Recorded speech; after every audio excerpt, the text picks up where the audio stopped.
Ladies and gentlemen, my name is TotalBiscuit. Cloudbuilt. I'm absolutely horrible at it.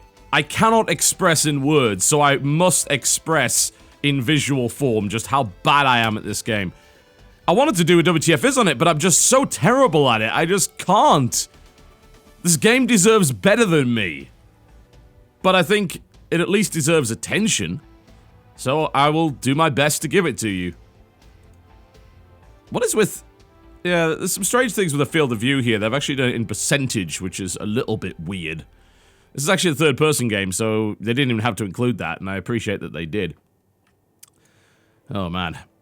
The one unusual thing about this is that you can rebind the keys, but there's no controller support, and this is the kind of game where actually a controller would probably work pretty well. It is a 3D platformer of sorts. A little bit of combat in it, mostly platform and parkour, wall running and nonsense like that, and it's brought to you by a developer called Coilworks, which consists of 6 people. The composer of the excellent music in the background is Jacob Link, by the way.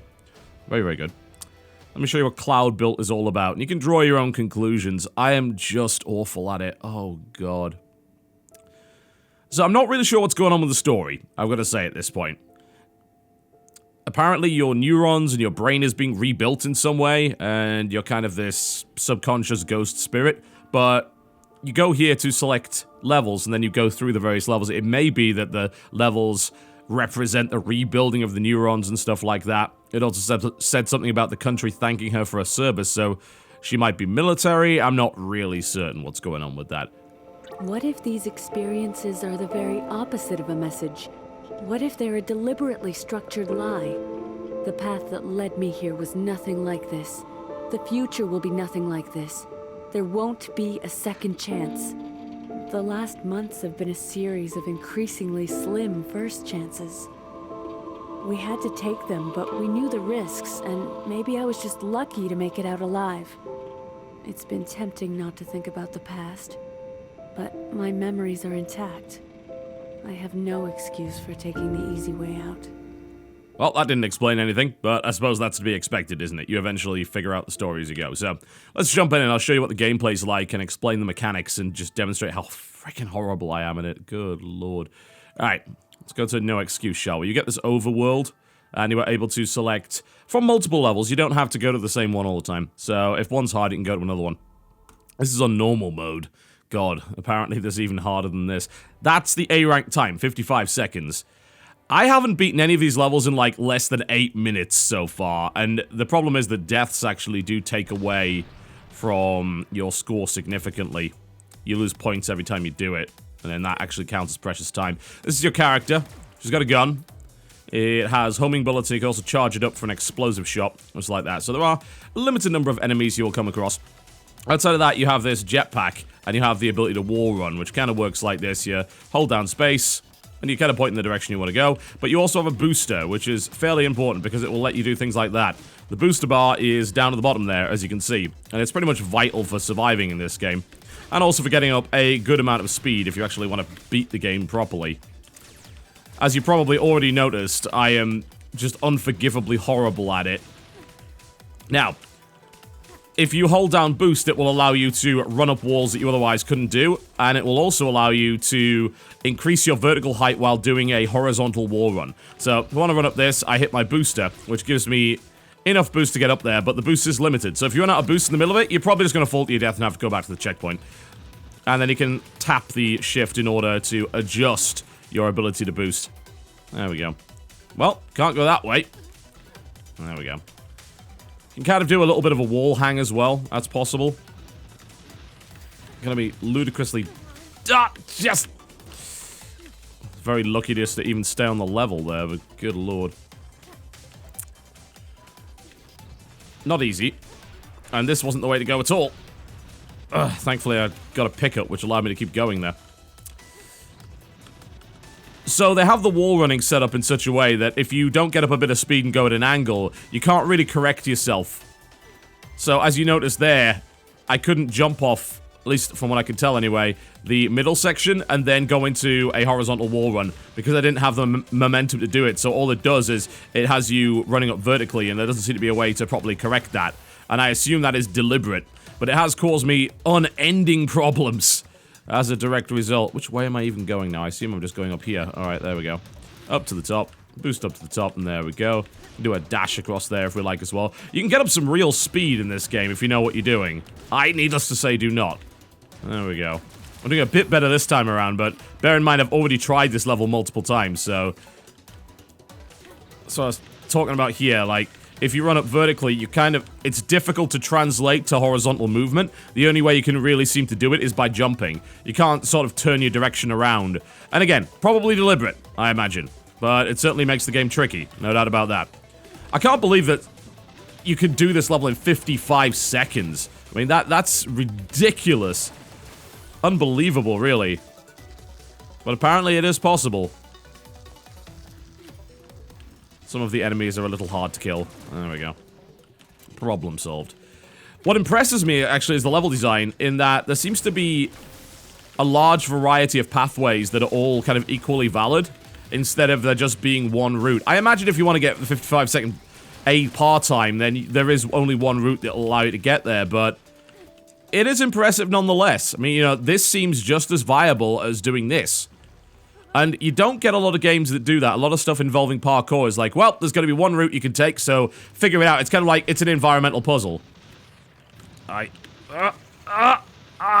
managed it, thank God. Good lord. I'm actually doing a lot better this time around. I guess having an audience is helpful in some way. Well, that's... I don't think I died, did I? But my clear time is still 3:41, which is like a D rank, I think. Yep, that's a D rank. Jeez! A D rank. Holy hell. The high scores on this. 42 seconds. 42 seconds! How? How? I don't understand how you could be that good at it. Like, the amount of times you'd have to replay that level is just absurd. But, frankly, there is a huge amount of platforming variety to be had here, and it's obviously a platformer. You know, there's a little bit of combat in there, but it's just to get rid of the obstacles that are in your way. Which one are we going to take? Well, we'll take this one. Let's go with that. Let's jump in on that and see how that goes. 1 minute to beat this. That seems a little bit more feasible. Yeah, it is mostly a platforming game. Which is, again, why it's extremely weird that the game does not actually have controller support. You would think that it would. This game, I think, would definitely suit controller support. I don't think there's really any doubt about that. It would maybe even arguably play better with it. So I hope that's something they patch in. Because I have struggled a bit with the keyboard and mouse, I've got to say. 8-directional movement when dealing with stuff like this is maybe not ideal. Oh, no, no! God, I was lucky I was able to recover there. I had enough boost to jump off it. Sod off! Oh, jeez. Bad start. I do love the amount of speed you can get going, though. It's actually quite impressive, but I can... No, no! Fuck. I can never risk getting up that amount of speed, because I know there's no way that I know the levels well enough to be able to pull it off. One more boost, there we go. Let's charge up the explosive shot, maybe that'll take that out better. These guys are unpleasant. Your gun is not very effective. You've probably figured that out already. It doesn't work that well. And that, I believe, is deliberate. Oh, I definitely did not get that right. Hell, I could just go the other way. You know, that is a wonderful sense of freedom, actually. I think that's what this game provides in spades. It's just this freedom to choose your own path. And just look for other solutions to the problem. Which a lot of games that involve this sort of platforming do not have. But I guess it does help that the game is entirely focused on that. But my god, the checkpoints are not generous. Not at all. You get destroyed as a result of that. Oh, bloody hell. There we go. Oh, just made it over. Just made it over. My gun is terrible. There we go. Finally, that guy's down. It's delaying me so much, though. I mean, yeah, it seems like the best course of action is just to try and kind of wall run that way. It doesn't feel as tight as something like Titanfall, but I think that, honestly, Titanfall is designed to be deliberately forgiving. As in, it just kind of compensates for how bad you are. It says, oh, you know, that was close enough. This game doesn't do that. And as a direct result, you do get screwed over. And that's okay. I think it's absolutely fine that a game doesn't give you that margin for error, especially when that's what the entire game is built around. Can I also say just how impressive it is visually? It's on a custom in-house engine. I mean, it could very well be the Unreal Engine, it looks like it, but it's not. It is custom. There we go. Jeez, this level is harsh. And I mean, it looks good. It feels good. Frame rate kind of dips a bit, at least while I'm doing capture, which is probably one of the weird little eccentricities of the in-house engine, but the actual game itself runs at 120 without any problems otherwise. So I wouldn't worry too much about that unless you are trying to record the title. It just looks great. I mean, the levels don't really have any particular theme to them from what I can tell. I don't believe it put me all the way back here. That is really not generous. Anyway. I think there's actually a checkpoint up there that I completely missed, so maybe I can go deal with that. Let's give that a try. Oh, I don't even know if I can get up there. No, I've got to go... Oh, bloody hell! I've got to go through the whole thing to get there. That's kind of the one thing I would say about it. It looks really good, but I'm not really sure what the theme is. Like, it's platforms and robots. And each of the levels focus on having both of those. So, while it does look good, is there an overall theme tying it together? Not yet. Maybe there is later on. Oh, just made that. But yeah, like I said, this game deserves someone better than me to demonstrate it, because I'm just irredeemably horrible at it. And I think that a game that demonstrates this level of competence when it comes to level design, as well as its parkour and movement systems, deserves the attention that, say, a channel like this can give it, but it deserves a better demonstration than I have the ability to give it.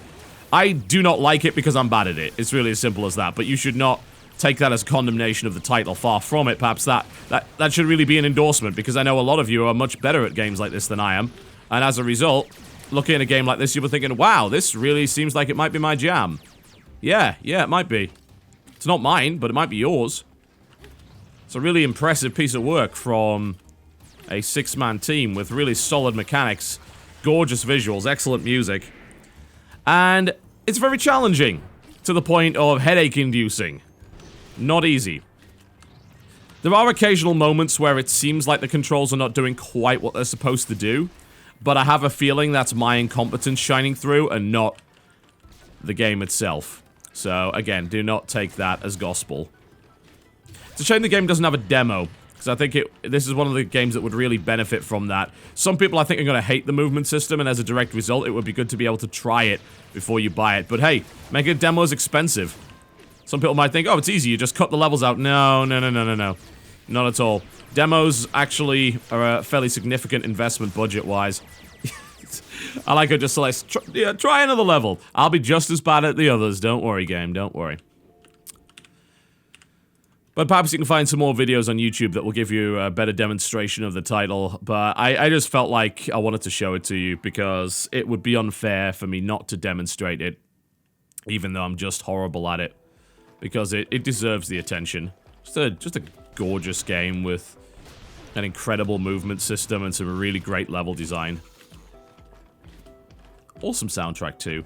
I think I'll actually try and get the soundtrack for this game because this is one of the things that I would love to add to my collection. It sounds absolutely awesome. There we go. Nice little mix of chiptunes, a little bit of orchestral stuff, and some nice sort of almost ambient sounds. Maybe with a little bit of trance thrown in there for good measure. It's a very genre-bending soundtrack, I gotta say.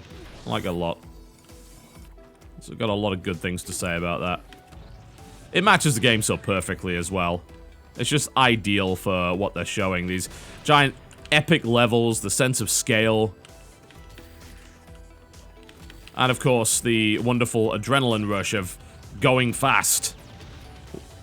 Running along walls and trying to beat the par time, which I will never beat in a million sodding years. Yeah. That's got some appeal. It really does. Cloudbuilt, ladies and gentlemen, it's available on Steam for $20 or your regional equivalent. There's a 10% off sale in the first launch week. Please do go check out people who are better than me at this game. Like, I don't do it justice. I really don't. But the game itself is kind of phenomenal in its own way. Ow.